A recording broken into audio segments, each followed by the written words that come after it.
isang masinong tagapagsalita. Hindi ko sila magbigay protection sa inyo.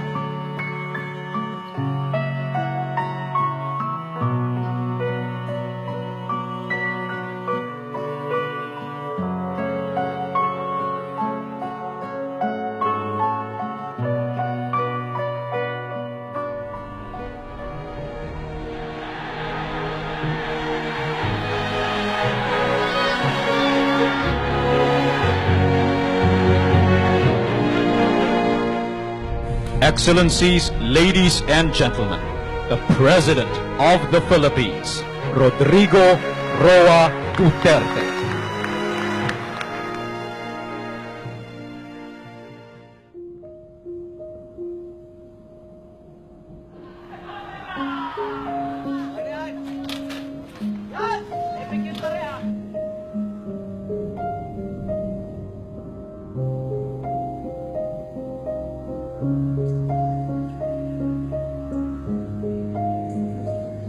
Ako ay isang taong madaling pagsamahan. In terms naman sa trabaho, hindi ako madaldal na tao pag nasa trabaho. Pag sa trabaho, trabaho lang talaga. Kahit ganito, kahit may disability ako, may magagawa ako. Yung ganun. That's the reason why na-intimidate ako dun sa mga tao na bakit ganon? Kaya mo ba? Ang sinasabi ko na lang sa kanila, who cares kung mahirapan ako? At least nagawa ko, at least na daanan ko.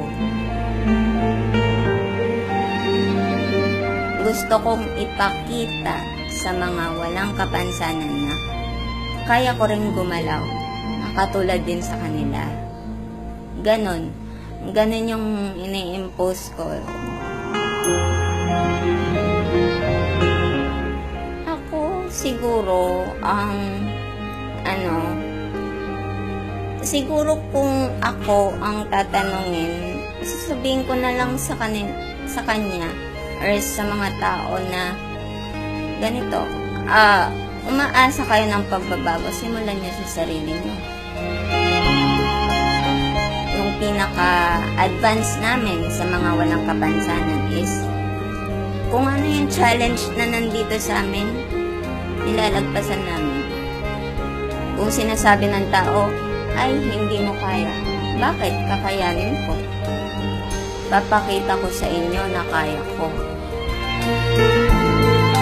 Ang bagong gobyerno ay sinisimulan na ang pagbabago. Ang pagbabago, hindi manggagaling sa mga taong nakapaligid sa'yo. Ako, naghanap na ako ng trabaho. Ikaw, kailan ka magbabago?